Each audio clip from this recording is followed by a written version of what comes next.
All right, hello, and welcome back to Bursting Bookshelves, Season 1, Episode 3. This one is titled Villefort's Fortune and the Chateau d'If. When we left off last, Edmund would have just been shipped off to the infernal prison that I cannot pronounce. He's a young sailor, and he's kind of naive, doesn't really see what's coming until it hits him. So he's falsely accused and is now in prison under the accusation of being a Bonapartist agent. Yeah.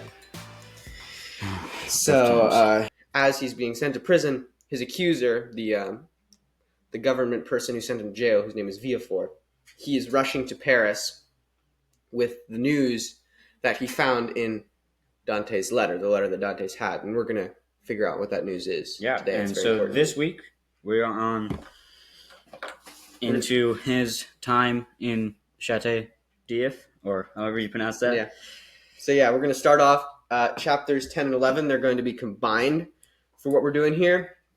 But this doesn't have Edmund in it, does it? The first three chapters is actually going to be another section. We're going to do two sections today. One of them is going to be short, but this first section, just 3 chapters, is called Villefort's Fortune. That's what I named it. Just all right, trying to be funny, I guess. All right, so chapters 10 and 11. It starts in the court of Louis XVIII, and he is annotating a work of philosophy while he half listens to the worries of one of his ministers, Monsieur Blacas, or Blacas, or whatever. I'm not sure how to pronounce that. And this Monsieur Blacas has just received Monsieur Villefort, and thus has something to worry about. The king sends his minister of police to find a report to soothe Monsieur Blacas's worries about Napoleon on Elba, because this minister of the king's, he knows something about Napoleon. Yeah, something not good. But the king doesn't know this, and so he's like, oh, whatever, you're being. The minister's like, that guy's got power and he's dangerous. Yeah, but just then, Villefort is admitted, and he warns the king that based on Dante's letter, Bonaparte is planning to sail from Elba to an unknown destination. So he's going to try to take France back. Probably they don't know where he's going yet, but he's leaving Elba. They know this. That was in the letter. That's why one of the reasons why Villefort freaked out so much. So the minister of police returns, and instead of bringing a report to show that the emperor is still on Elba, running smoothly, he returns with the news that Napoleon has landed in France and is marching on Paris. And by the way, this is actual history. This actually happened. Yeah. Napoleon was on Elba until he escaped, and he sailed to Paris. Not Paris. He sailed to France, and he marched on Paris. And the court, obviously, goes into an uproar because Napoleon is coming for Louis XVIII. So at this point, Villefort gains tremendous favor with the king for being this harbinger that knew this was going to happen before anyone else did, because he intercepted the letter so quickly. So he gains tremendous favor with the king, and then he leaves and goes back to his lodgings, and there he finds, guess who? His father. Oh no! Oh yeah, his father Noirtier, who is waiting to see him. Now, Noirtier, the letter was addressed to Noirtier, if you remember. So, he's a big muckamuck in Napoleon's eyes, because he was going to tell Noirtier, sending this letter to him, that he was going to come. So he wanted to let this guy know. Yeah. All right. So that is chapters 10 and 11. All right, we're on to chapter 12. Unless you have any thoughts. Yeah, it's just kind of funny. Just thinking how he winded in, actual history that would have been happening. It seems like that would have been happening when he wrote the book. Yeah, I think that's so cool. He entwined it into the story too. Because there's no guy named Edmond Dantes who had this letter. No, that's not how it worked. But there was something that did happen between Napoleon and some other guy that got him off. Yeah, Napoleon got off Elba. He was scheming. Oh yeah, he was scheming. Yeah. All right, so now we're on to chapter 12. Where Villefort is visited by his father Noirtier, who is a Bonapartist. And here it's interesting. Up until this point, Villefort has been pretty like dismissive of his father in public. He doesn't. He kind of disowns him a little bit. He sounds like there's some hard feelings there, but it is revealed here that Villefort actually loves his father. So he doesn't want anything bad to happen to him. He hates and is afraid of his political convictions. They're opposite sides of the political spectrum at this point. And Noirtier also proves to be an even and unflappable person. So like he can the worst news, and he's just taking it with a deadpan, pretty much. Yeah. And he loves his son too, and he doesn't want anything bad to happen to him. We'll see that a little later. Okay, so first they talk about the fact that Villefort knew about Napoleon's landing before it happened, thanks to the letter that he intercepted from Dantes that he was preparing to deliver to Noirtier. Then they kind of go on a different track and talk about a certain General Quesnel, who was a loyal royalist. Say that 10 times fast. Just I'm gonna mess up halfway through. So this General Quesnel, he's a royalist, and he visited a Bonapartist club and was later found dead in the Seine. Whoa. Yeah, so it's a little bit random at this point. Like a long ways down the road, we'll get into who this General Quesnel was and about this story, and it will be important. But right now, it's pretty much just a story. And then they talk about Napoleon's march on Paris and his chances of success. Noirtier obviously thinks that Napoleon is going to do it. He's going to conquer France again. Villefort then tells Noirtier the description that the police are using to look for him, because Noirtier was the person who lured General Quesnel to the Bonapartist club. Yeah.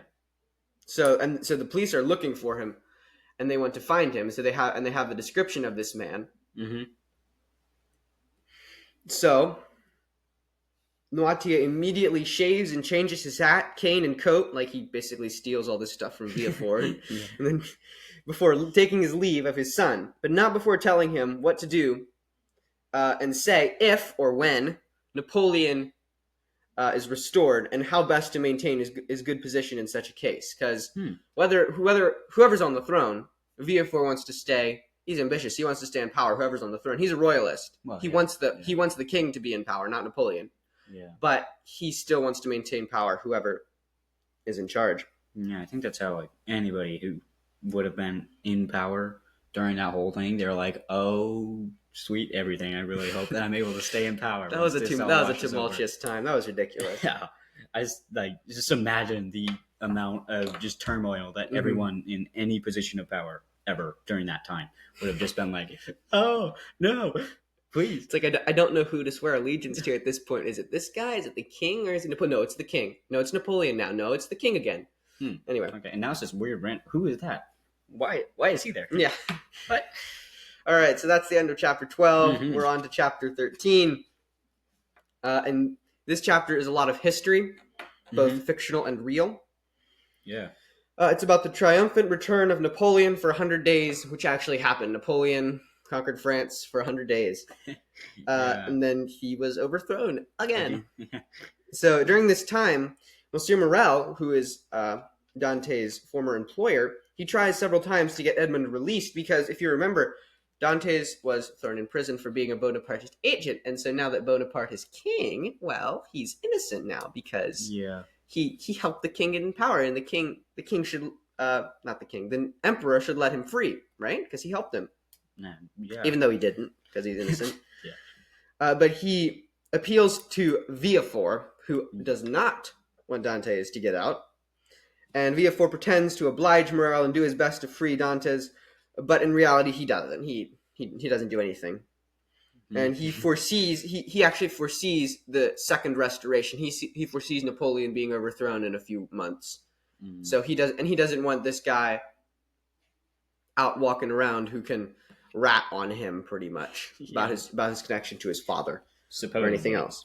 No. What? Supposedly. What do you mean supposedly? Well, Villefort is like the whole point is that Villefort is just assuming that Dantes knew what the letter was. Oh yeah, he just yeah. So, yeah, I mean, all Dantes actually knew is that he was delivering this to this guy named Noirtier. He didn't know anything about the connection. Did he know Did he even know that he was delivering it to Noirtier? Yeah, it said there was the address on there, okay. But he didn't know that it was Noirtier de Villefort. and that yeah. they were connected. Yeah. All right, where was I? Yeah, so Villefort foresees a royalist restoration. Yeah. And this happens. After Louis XVIII returns to the throne, Villefort leaves for a post as a crown prosecutor in Toulouse after marrying Mademoiselle Renée de Saint-Méran. If you remember from last episode, he was going to marry this lady, but then all this stuff with Napoleon happened, and the Saint-Mérans, they were high up in the royalist court, and so they thought maybe it'd be a good idea and to hold off on this. Villefort didn't really want to connect himself to a royalist until the royalists are back in power. But now the royalists are back in power. It's good. He can marry the girl. All right. So now we move to Danglars, and he realizes the possibility of Dante's getting free during the restoration during the 100 days. And he knows that if Dante's knows anything about what he did, then there's going to be confrontation and perhaps bloodshed. So he disappears to Spain. He runs away. And then before Fernand can realize his plan of murdering Dante's if he gets out and then committing suicide, he's a little bit romantic, I'd say. He is conscripted into the army and goes away to fight in Napoleon's wars. Mercedes, deprived of everyone she loves, because not only is Edmund gone, but so is Fernand, who she loves him as a cousin or a brother. She lives in constant pain, herself contemplating suicide. And then Dante's in prison. He knows nothing of the gale force of the political winds. And I say gale force for a reason, man. All right, and then Caderousse, he is drafted later than Fernand, being older. And yeah, he also goes away as a soldier. Dante's senior, so Edmund's father, he loses all hope after Napoleon's fall because he was sustained. Like maybe he'll get out while Napoleon's in power, but he loses all hope after Napoleon's fall and soon dies. And Monsieur Morel takes care of the funeral and expenses, proving that he is on the whole pretty courageous fellow and loyal, because it was at that time it was dangerous to help anyone who was accused of being a Bonapartist agent. All right, so that is chapter 13, and actually the end of the section called the Villefort's Fortune. I named that. Yeah. So now we're going to shift away from Villefort and onto the Chateau d'If and Dante's. What happens there? Yeah. So, anything? No. The fact that he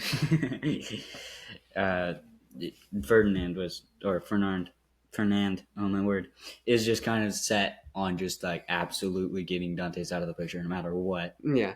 Even if he has to kill himself to do it. Yeah. Or him, kill both. I'm either going to murder you or murder me. Either one. Yeah. Not sure yet. Yeah.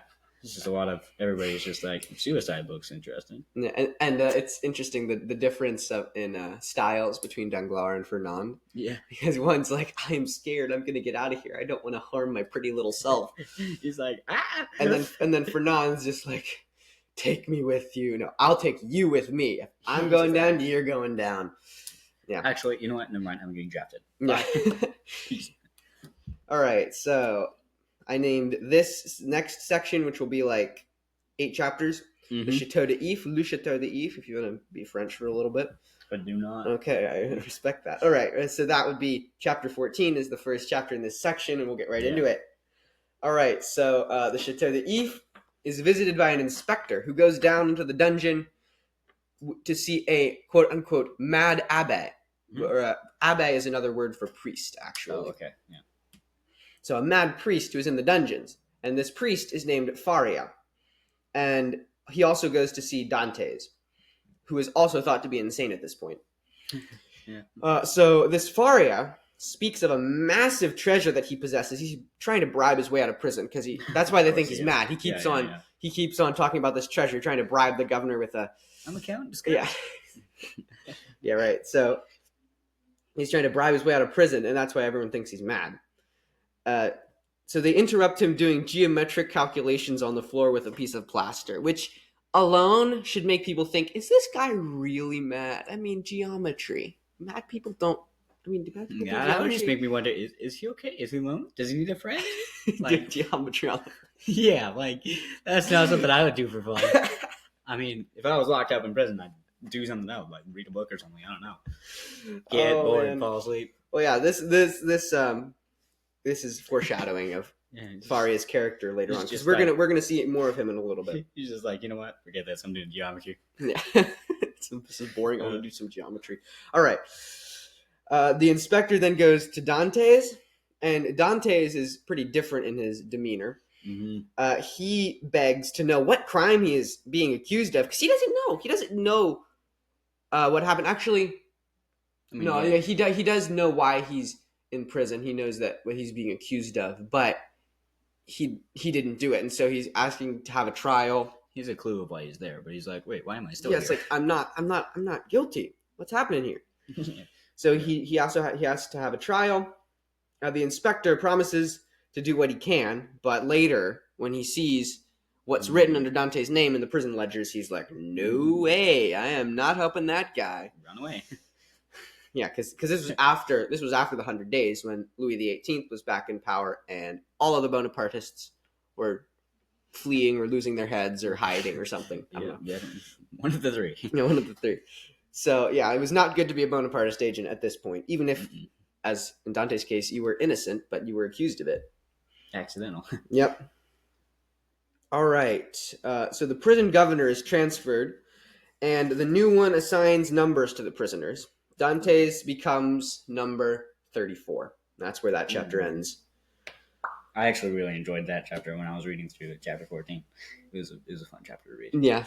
I like Abbe Faria. I think he's possibly my favorite character. One of my 2 or 3 favorite characters. He's just randomly super epic for no reason. Yeah. And he's just like he's not even really like a main character. You can even see it too. Like he's like there for like 5 chapters, and then he's gone. Like, not to spoil anything, doesn't make it a big point. But he wasn't there for very long. But he's very, very important, as we'll get to in a bit. Let's not jump ahead of ourselves. Yeah. All right. So let's go on to number 15. Mm-hmm. So Dante's Forgotten goes through, quote, all the stages of misery endured by prisoners who are left entombed in prison. I like that metaphor for being buried. Yeah. So first, he's very prideful. Then he comes to doubt his innocence. And then he goes to supplication, first to men and then to God. So first he kind of prays to men to get him out. And then he just finally, okay, God, fine, I'll go to God. Yeah. He prays to God to get him out. And he went through a pious phase.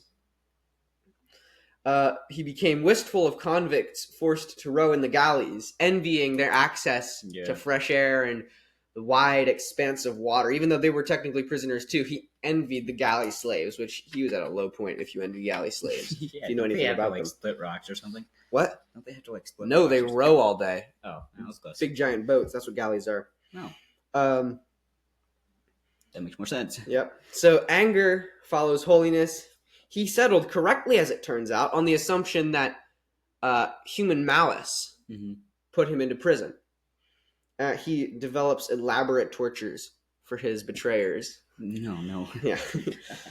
But then he goes from anger to despair, and he contemplates suicide. And actually, these thoughts of suicide actually comforted him greatly at this time, because I guess he thought he could endure life more easily if he could end it when he chose to. So I guess whatever works for him. I guess that's one way of looking at it. Yeah, I suppose. Whatever boat you get, buddy. So he was at a very low point if this was what he was turning to for comfort. Yeah. So he decided that his method of death would be starvation, because he thought hanging was a little bit. He didn't want to hang himself. That was a little bit too dishonorable. Yeah. So he threw out his food out of the window every day. At first, easily, of course, because he has this resolve. He swore an oath to himself. He's a very stubborn fellow. Yeah. That is definitely for sure. When he swears, he's going to do it forever. But then, he gets really hungry, so it becomes harder and harder to throw the food out the window. But he still does it until he's actually just too weak to get up and do it. So he just lets the food sit there. But then, so he's lying on the floor about to die, But then he hears the noise of excavations on the other side of the wall from his ear. Ooh. And he determines that this is another prisoner trying to escape, not like prison workmen, because he knocked on it. And of course, everything stopped because they want to know what's knocking. If it was a prison worker though, and they had a right to be there, Yeah. they would just keep on going and going. Mm-hmm. But if it was a prisoner, then they would wait, Mm-hmm. and so that they didn't want to get caught. They didn't want to get caught, so they're just going to stop. And so the scratching stopped for 3 days after he knocked on the wall, and so that's how we figured out that it was a prisoner. That's kind of cool. So he begins to dig on the other side of the wall. Soon they can hear each other. The distance between them is so little. Yeah. That they can hear each other and speak to one another. Dantes convinces his fellow prisoner to trust him and not abandon the tunnel the other prisoner thought was taking him to freedom. So he thought he was digging out of the castle. Yeah. But he ended up he was digging into another prisoner's cell. The next day, their passages meet, and that is the end of chapter 15. Mm-hmm. All right, so on to chapter 16. Dantes meets the tunneling prisoner, who is the mad priest, Abbe Faria. Yeah. They first discuss how Faria dug a 50-foot tunnel and any possible means of escape from Dante's cell. And because Faria was hoping to get out, he was trying to escape. And so he goes into the cell. Oh, shucks, I'm in a cell. But wait, can I get out of the cell? No, he can't. The cell it's too close to the center of the prison. It won't work. Mm-hmm. And he tells of how a single small error in his calculations made it so that he tunneled into Dante's cell. Dang. And not to the outer wall of the prison above the sea. Dang, all that geometry for nothing. Yeah. Dang it. I hate when that happens. He was planning to plunge from the top of the wall, which is probably going to be pretty high, into the sea, and then he was going to swim as far as it took to get to freedom, which was Dantes was pretty astonished by this determination. Wasn't he really old too? Not really old. My guess would be older than Dantes. Oh yeah, older than Dantes. He'd be like 50s or 60s, maybe. I'm not sure. Which would have been really old back then. People were dying at 70. Yeah. Was on his dying day. Well, no, he's not. He's actually he's in good condition, but he's middle-aged at least. This determination is awe-inspiring to Dantes. He had never thought of escaping yet. He was too busy going through the stages of grief to think about escaping at this point. Mm-hmm. The discussion then goes to the political state of France at the time of each of their imprisonments. There is only so far, obviously, that this topic can take them because they don't know what's happening right now, currently. Yeah. It's like when Faria was locked up, Napoleon was still in power, so he thinks that Napoleon is still emperor until Dantes tells him otherwise. Bro's been there for a while. Yeah, a long time. Mm-hmm. At least several years. Maybe maybe 3 years if I remember correctly. Long enough to turn to geometry for I love how you keep on bringing that up. Yeah.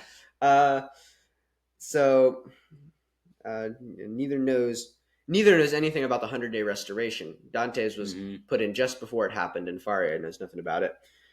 The priest despairs of getting free, despite all his laborious and diligent work toward that end. Dantes proposes an idea to get out that would involve killing a guard, and Faria doesn't like that. He won't kill anybody, which I think is really cool. Good on him. My pen just broke. There's way too many of my pens. Okay, so Faria won't kill anybody to get out of prison, and Faria helps Dantes realize that he really wouldn't kill he doesn't want to kill anybody either, because it's wrong. Yeah, he was like, wait a minute, Mm-hmm. No. They abandon the subject of escape and talk about Faria's ingenious methods of making pens, paper, and ink to write his book. Get this. Oh, The Treatise on the Prospects for a General Monarchy in Italy. Bruh. Guess what Faria was knocked up for? Trying to unite. He was trying to... No, not that. I mean, kind of. He was trying to unify Italy, because Italy was a fractal state at this point. Oh, and we all know that that's a terrible idea. Yeah. That's why I got locked up. So yeah, he wrote this book on linen and... So Bro was trying to help the situation, and everybody's just like, no. Well, right to jail. I guess they didn't want Italy to be unified. They didn't want to fix. Yeah.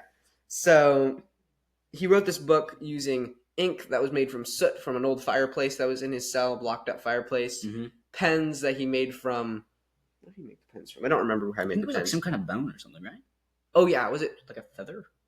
He I don't remember. a feather? I don't rememll remember, but he made the pens in some ingenious way. You'll have to read the book to find out. Mm-hmm. And then The parchment were shirts, or pieces of cloth, linen that he had made into paper, kind of. So this is really cool. So Faria's extensive knowledge is discussed. He reveals that he can quote very numerous different authors, and that he believes a basic understanding of human knowledge can be gained by reading 150 certain volumes, all of which, of course, he has all but memorized. Yeah. Then he takes Dante's back to his cell to see the rest of his inventions, because there are more. Yeah. So this Faria is a cool He's been dude. there for a while. Yeah, so the geometry is the least of his accomplishments in prison, I think. He must have did all the inventions and then was like, ran out of stuff to invent. Time to do the geometry. All right, so that was the end of chapter 16. Uh-huh. Now on to chapter 17. Abbe Faria shows Edmond all of his wonderful creations that he made out of the meager supplies that he has in his cell, such as pieces of masonry, food, clothing, and bedding. He made a chisel. He made a rope ladder that he would use if he ever got out. So maybe he wouldn't plunge. Maybe he'd use a rope ladder to get into the sea. Yeah. But yeah, he used like ordinary stuff, like in a prison cell. There's not a lot of stuff in a prison cell to use. They make sure of that. No. Yeah. Dantes tells Faria his life story and about his unjustly being in prison. Mm-hmm. And now we're getting to my favorite part of the whole book. I think this is so cool. Faria, to Dante's amazement, he uses logic to figure out exactly who put him in prison, who accused him of putting him in prison. It was so cool. It's like one step. It's like a logical process. He goes through it one step at a time. Like a puzzle. Yeah, it's like a puzzle. Exactly. He figures out who put him in prison. He figures out that it was Danglars and Fernand, just by facts that Dantes told him about his life and about the circumstances leading up to his arrest. That's cool. Because he obviously, you just, from that, you can know that he's old enough and wise enough. He's had enough experience with, random stuff that he kind of isn't as naive anymore. So now Dantes? No, Faria. Yeah. Well, Faria was never naive. He was brilliant, even when he went into prison. But going into prison actually helped. He got smarter because he honed all of his mental facilities into just thinking about a smaller number of topics, and then was able to successfully pass it on to Dante. Yeah, actually, we'll get to that in a sec. He even figures out Villefort's motives for putting him in prison, because up until this point, Dantes had harbored nothing against Villefort. Yeah. Obviously, because I don't know if a nice guy. Villefort promised he would set him free, but then he went to jail. So I don't know if Dantes was just confused. Why did I go to jail? This guy said I would go free, but yeah, that wasn't really explained in the book. I don't think. No, Dantes never talked about being angry at Villefort, which I feel like he would if he knew anything about it. Anyway, yeah. So Faria figures this out because he knew Noirtier when Napoleon was in power and when he was out of prison. Yeah. And he knew him. So Dantes rushes back to his cell, and much to Faria's chagrin, he resolves revenge. If he ever gets out, he's going to go after these guys. Oh, yeah. Faria is a pretty morally upright character, I would say. He's a priest. Priest, exactly. So he doesn't want this to happen. He's like, no, revenge is bad, don't do it. But Dantes decides to do it. But then they kind of leave that topic. So Faria and Dantes begin a long friendship in which, over the next year, Faria educates the young man in all that he knows. And Dantes, for his part, drinks knowledge in. He is pretty much just like a blank slate at this point, and he just like is filled with all sorts. So he gets really smart. He's really smart, intelligent by the end of this year. And they also begin working on another tunnel, this one with a high but not certain chance of not leaving any casualties. Mm-hmm. So they probably wouldn't have to kill anybody, but like maybe. Hopefully not, yeah. So they finish this tunnel. It's been a long time, over a year at this point. And they are only waiting for an opportunity to enact the plan. It involves removing a stone from under the guard's feet and having him plunged down and tied up by Dantes while they escape down the down the passage. We're not gonna kill him. We're just gonna. No, Dantes said he would try to tie him up if he had to kill him. Though he would. That was the thing. All right. So when they're only waiting for an opportunity, Faria has a terrible seizure which leaves him partially paralyzed. So these seizures are hereditary in his case. And he had one before, which didn't paralyze him. And he had been told that a third would kill him. So three seizures would kill him. So he's had 2 now, and he's partially paralyzed.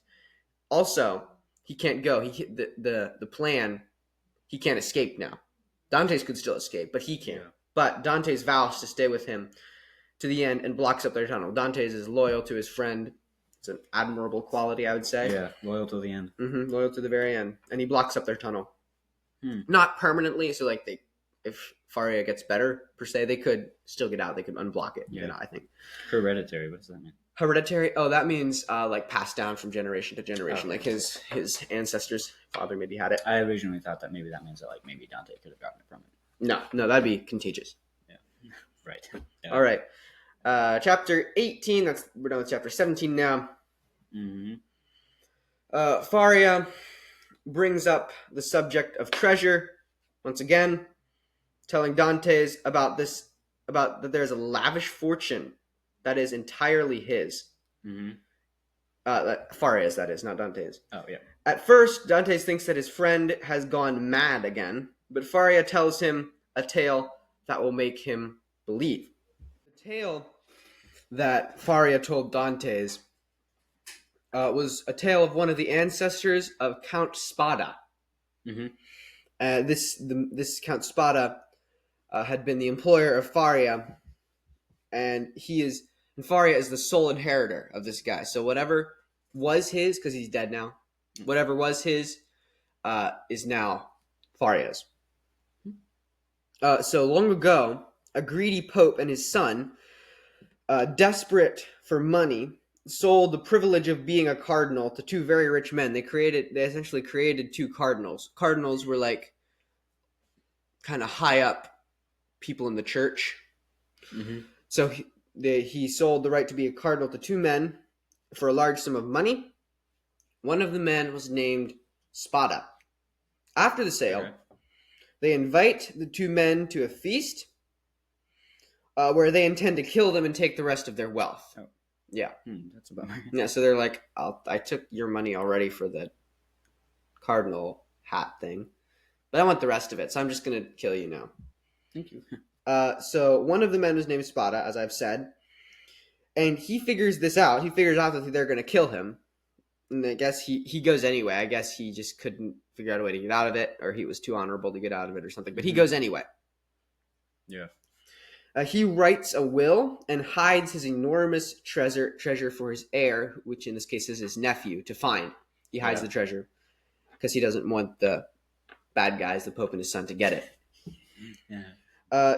But actually both he and his heir are killed by the Pope and his son, and the will is lost. The Pope, the 2 bad guys look for it. They search for it. They ransack everything, but this Cardinal Spada, he appears not to have anything. No money, just a lot of books. And a lot of books, and one special book called it's a breviary. He had a breviary. And what is that? It's a big special book. I don't know exactly what it is, but it's called a breviary. And this breviary, they didn't look in this breviary, or they didn't think about it much. But anyway, it's important. Yeah. So these books in this breviary get passed down the line of Spadas until centuries later, Abbe Faria, secretary for the last Spada, he finds in the breviary a sheet of paper, a blank sheet of paper that he thought was used as a bookmark, and so he. Actually, how it works is he wakes up, it's dark. He was studying the books and he went to sleep. But he wakes up, it's totally dark, and he wants some light. He wants to light a candle. So he takes this piece of paper that he found in the book. He takes it and he goes to the fire. It's blank. It's not important. Goes to the fire. He sticks it in the fire. And as it's burning, he's holding it in his hand. There's letters on that thing. So he snuffs out the fire. And so the paper is like half burnt, and there are these words that have been written in some sort of invisible ink that, when exposed to heat, would show up. And so he he has this half of a letter, and he actually decodes. Mm-hmm. He decodes what the rest of it means. Mm-hmm. Right? And I'm going to find the passage where they talk about that. Oh yes. So this is the passage that was the unburnt part of the Okay. paper that he found. This day, April 25th, 1498, have Alexander the Sixth, and fearing that not he might wish to inherit my wealth, and to Bentivoglio, fatally poisoned, my soul legitee, that I have having visited it with me, that is, Isle of Monte Cristo, all that I owe, stones, diamonds, jewels, that I may amount to nearly 2 mil, find on lifting the 20th creek eastwards in a straight line to these grottos. The treasure is in the which treasure I bequeath and endow, sole heir. April 25th, 1498. CES. Wow. So then, now, said the Abbe, read this other piece of paper. This was the piece of paper that he decoded. He figured it out, like with his brilliant logical techniques, I suppose, what the other half of the paper said. Because he didn't have it, it was burnt. This is what the other half said. Ing been invited to dinner by His Holiness, content with making me pay for my cardinal's hat, designed for me the fate of Cardinals Crapera, I declare to my nephew Guido Spada, sealed in a place that he knows, in the grottos of the little end of gold bars, gold coin, precious, one know of the existence of this treasure, which Eon Roman accuse that he will rock, starting from the little openings having been made in furthest corner away from the second, to him in full benefice as my, and then at the bottom, Arespad, R. Spada. Faria watched him intently. And now, he said, when he saw that Dantes had reached the bottom line, put the two fragments together and judge for yourself. Dantes obeyed. When he put the two fragments together, they made up the following. This day, April 25th, 1498, having been invited to dinner by His Holiness, Alexander the Sixth, and fearing that, not content with making me pay for my cardinal's hat, he might wish to inherit my wealth, and design for me the fate of Cardinals Crapera and Bentivoglio, fatally poisoned, I declare to my nephew, Guido Spada, my sole legitee, that I, concealed in a place that he knows, having visited it with me, that is, in the grottos of the little Isle of Monte Cristo, all that I owned of gold bars, gold coin, precious stones, diamonds, jewels, that I alone know of the existence of this treasure, which may amount to nearly 2 million Roman écus, and that he will find, on lifting the 20th rock, starting from the little creek eastwards in a straight line, two openings having been made in these grottos, the treasure is in the furthest corner away from the second, which treasure I bequeath and endow to him in full benefice as my sole heir. April 25th, 1498, Caesar Spada. So that is the fragments and the full letter. So this is the will that Spada left, and no one knew about because he wrote it in invisible ink and stuck it in his breviary. So, but Abbe Faria figures this out, and he's about ready to leave and go find this treasure when he is arrested and sent to prison. So he's so close to getting all this money. And it would technically be his. Yeah, because he's the sole heir. Yeah, okay. And this will is essentially a guide to the treasure. It's like a treasure map in words. Mm-hmm. And it's buried in some caves on the small uninhabited island of Monte Cristo, as you probably heard in the letter. Dantes is stunned by this, and Faria's declaration that half the treasure is his, and wholly his, if Faria dies before they can escape. Okay. So, in a less honorable person, this would be a reason to murder Faria, but Dantes is, he's honorable. He'd absolutely never do that. He's his, like, pseudo-father. As honorable as one who imagines that if something goes off the rails, he's just going to kill a guy. Yeah. can be. Yeah. All right, so that's the end of chapter 18. All right. Now we're on to chapter 19. So Dante's and Faria spend a few more days together, but it's only inevitable that the end will come for Faria. Mhm. Then one night, Dante's awakes to hear Faria calling him. The third seizure has struck, and the priest knows that this one will be fatal. He's on his dying minutes. Dante's tries to save his beloved friend using the same remedy that he used Yeah. on the last one. He used a vial of medicine that the Abbe Faria had. But it doesn't work, and the Abbe dies, imploring him. His last words, nearly, are imploring him to go to the island of Monte Cristo and retrieve the treasure, because he's obsessed with this again, after having kind of forgotten it or not. He'd not spoken of it to Dante's before, but he's obsessed with it again now that he's told Dante's, and he wants him to have it. He wants Dante's to be happy. Yeah. So Dante's leaves Faria's body to be found by the jailers, listening from the passage as the guards come in and check that the body is actually dead, making sure he's not faking it to try to get out of prison. Oh, yeah. They first get a doctor in there to examine him. Then they take red-hot irons and press them against his feet or his ankles if he twitches. Ow. Yeah. Well, not actually in this case, because he's actually dead. Right, yeah. So, but then when they're convinced that he's actually dead and not faking it, they put him in a sack and leave him to be picked up later that day and disposed of in the manner that prisoners are disposed of when they die at the Chateau d'If. Dantes leaves his hiding place and emerges into the dead man's cell. So that is the end of chapter 19. That's a short chapter, as is chapter 20. Yeah. So on to chapter 20. They're kind of together, chapter 19 and chapter 20. Yeah. Dantes goes and sits next to the corpse. He is saddened by the death of his friend, and he's like a paternal relationship. They were very close. Yeah. Faria had taught Dante's all he knew. Yeah, second father, the father he had when he couldn't have his real one. Mm-hmm. They had lived since they had been the only company to one another for at least a year, more than that. And they loved each other. They were besties in the best meaning of the word. Yeah. But now he's dead. He exists in memory only, I think it said in the book. Mm-hmm. So he is sad and he's lonely again. There's no one to talk to anymore. Thoughts of suicide come again. But no, he determines that his life will not have been in vain. He decides to push on. He wants to escape now. He's going to get out of here.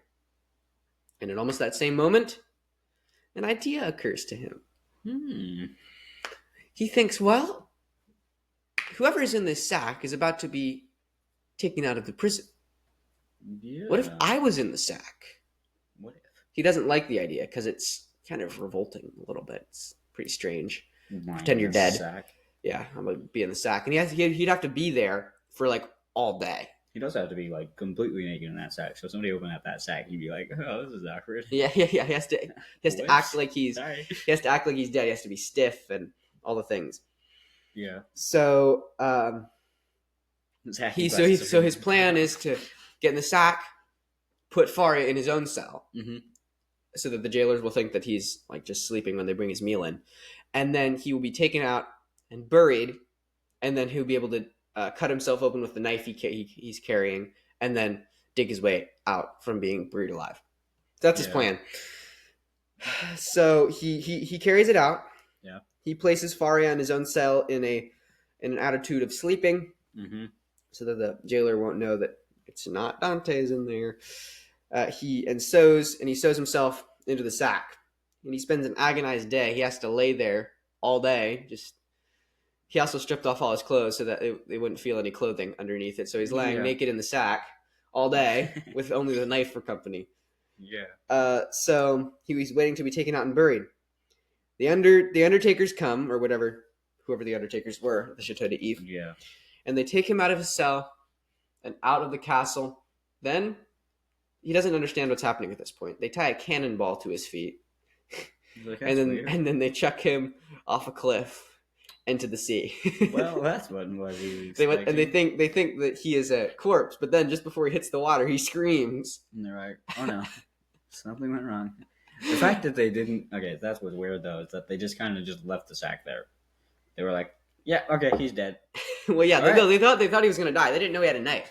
They thought he was gonna sink to the bottom and just No, like even suffocate. before that, they just like Drown. left it in the cell. They were just kind of like, "Yeah, okay, he's dead." Well, all right. Well, yeah, they said, should we guard him? And the governor's like, no. Why would we take any more? Why would we take any more precautions than we would have with a regular prisoner? Just lock the door. They didn't know about the passage between the cells, obviously. But I mean, everybody's there for a crime. Like obviously, picking a lock to criminals would be most likely. I'd assume it'd be. Oh, I'm sure there's no lock on the inside of the door. Oh, there's a lock on the outside. Somebody would pick a lock to get in. Get into this prison? Why would someone pick a lock to get into the prison? To do the same thing that Dante's did. I mean, like escaping through a sack like that. Everybody's probably under the same conclusion as he was. That I'll probably. Well, no, but if you can't get out of your cell, how could you get? If you can't get out of your cell, how would you do it? Yeah, you can't get out. Right. Anyway. Yeah. So he's tossed into the sea, and that is literally the end of chapter 20. And if we were cliffhanger people, like we would leave right now. But we're nicer than that. I don't enjoy cliffhangers. Yeah, me neither. Actually, I think I kind of do. But we're not going to do that to you guys. Depends on the cliffhanger. Exactly. So we're going to do one more chapter. We're done with chapter 20, on to chapter 21. Mm-hmm. So Dante's, before he can drown, this proves how athletic and quick he is. He leans down, and with his knife, he doesn't lose hold of the knife. He leans down and cuts the rope that's holding the cannonball to his feet, and he cuts his way out of the sack. Yeah. So then, to escape the prison, he decides to get away. He decides to swim a league to a small island that he knows of. He knows these waters very well. Yeah. So a league is 3 miles. It's over 3 miles. He decides to swim 3 miles because he really doesn't have any other choice, and he does it too. He swims the full 3 miles, the league, to get to this small island, and he gets there just in time because his strength gives out just about as he gets there. He's really tired, and also a storm. Obviously. A storm blows up. Bad storm. He actually, as he's sitting on the island, he watches a small fisher boat up away from him. It sinks, and everyone on board drowns because they're in this. So he sees this happen. And as the storm lessens, Edmund determines that it will be impossible for him to swim to shore because everyone is soon going to be on the lookout for a naked, starving guy who just escaped from prison because they're going to figure out he got out if they didn't do it already by hearing the quote unquote the scream. So as he thinks this, I just love the coincidences here. As he thinks this, he sees a small ship from a foreign port sailing by him. He strikes out using a piece of driftwood from the wreck. He strikes out to try to get to the ship. And when he gets there, he barely gets there. He's like sinking under the water for the last time when someone grabs him by the hair and hauls him overboard. Yeah. He right? Yeah. I mean, at that point, I wouldn't care. It's like at least he said. I mean, it hurts, but at least he's saving me. Yeah, exactly. So then he's pulled on board, and he says that he claims to be a sailor from that vessel that sank, which is brilliant. It's really a handy coincidence, right? It's like, oh, I saw that vessel. No one survived, so I can use them. I can use their misfortune to my advantage. So he convinces the captain of the ship. The ship is actually a smuggling ship, by the way. They're smugglers. Yeah. He convinces the captain of the ship to let him stay on, and the captain's like, yeah, you can do that, because he saw Dante sail for a little bit. Dante's demonstrated his sailing capabilities, and the captain was like, yeah, you can stay, you're good. You got this, bro. Yeah, you got this. He actually wants him to stay longer than Dante's wants to stay, but Dante's agrees to stay at least until the next port, Leghorn. Yeah. The captain even has a fleeting suspicion that, is this guy really that escaped prisoner? Because he sees the cannons are firing over at the Chateau d'If. Wait a minute. Yeah, wait a minute. But then Dante's is just such a smooth actor that is like, no, I can't be. It's his acting school that he never took was really paying off. All right, so that is the end of the section, the Chateau d'If. So we're done with that. We're gonna get on to how Dante's becomes the Count of Monte Cristo. Spoiler. In the next several episodes probably. Yeah. But right now we're going to go over some of the characters and what they did and how they changed and who they are. Mm-hmm. So first we're going to start with Villefort because he was the first big character in these two sections. Yep. In chapters 10 and 11, I wrote that he is ambitious, loyal to the king, intelligent, and cunning.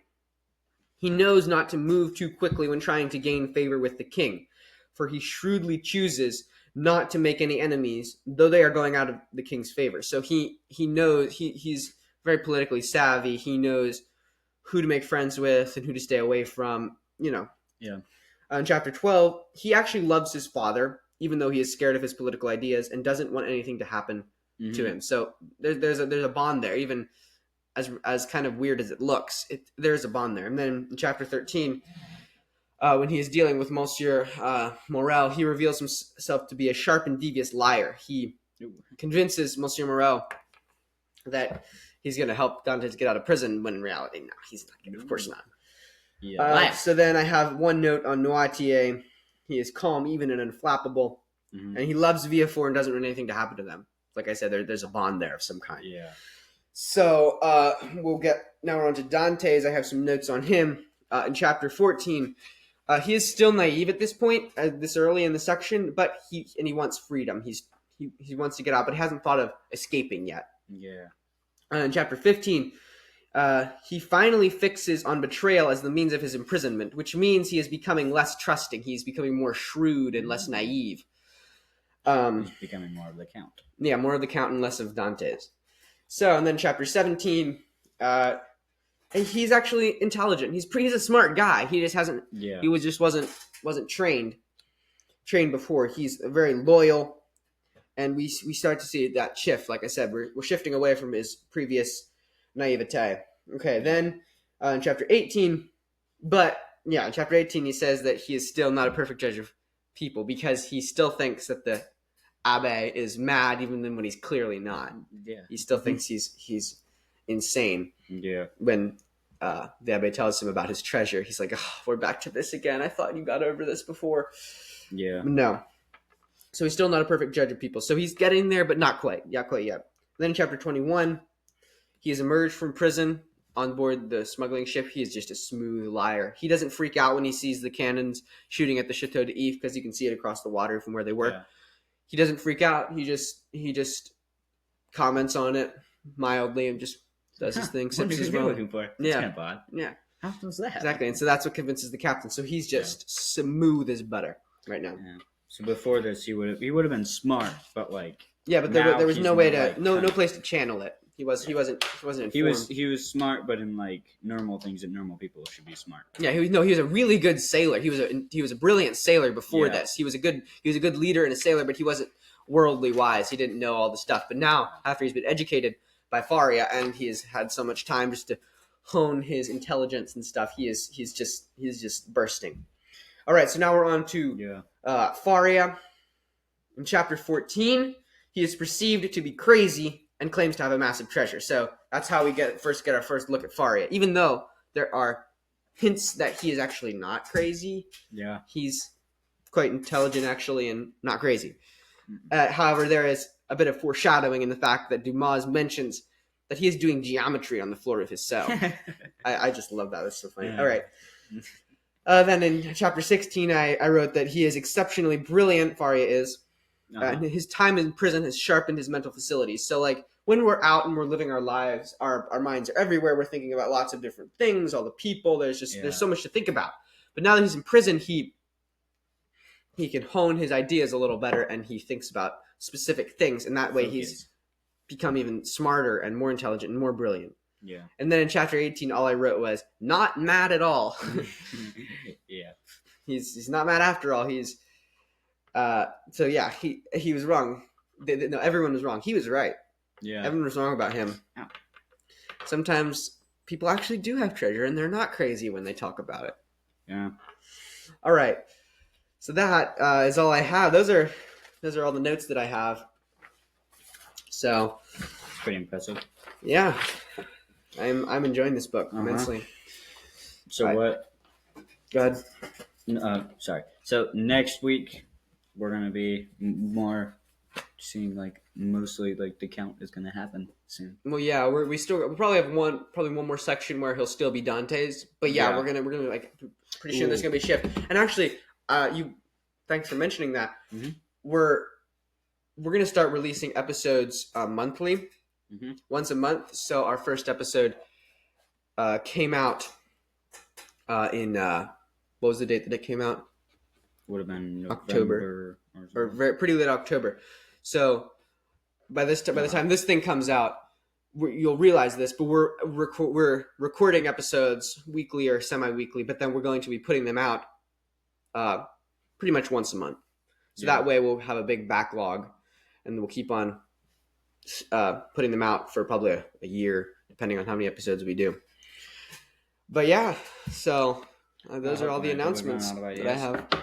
Yeah, this book is so fun. Oh yeah. Oh, the paper thing. I don't. What paper thing?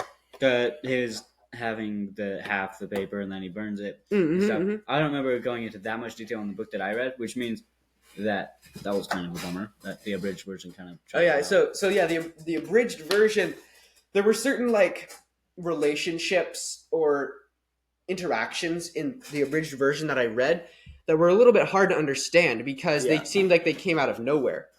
But I think that's not because of the poor writing. I think that's because they were abridged and that we missed all these how these characters met and how these interactions came about. And so I think that because it wouldn't have been Dumas writing it per se. Well, he would write it, but like there would be editors who were chopping it up and including whatever and in putting it in different configurations. So I would definitely recommend the full version, despite how thick it is. This is a chunky beast, of course, but it's well worth the read, I would say. Especially if you're going to read it, don't read the abridged version. If you're not going to read it, then don't feel pressured to read 1,200 pages. But if you're going to read it, don't read the abridged version. Just read the full thing. It'll take you a little longer, a lot longer, but it's worth it, I think. Okay. Yeah. So that's all we have. I think that's all for today. All right, guys. Thanks for listening. See you next time.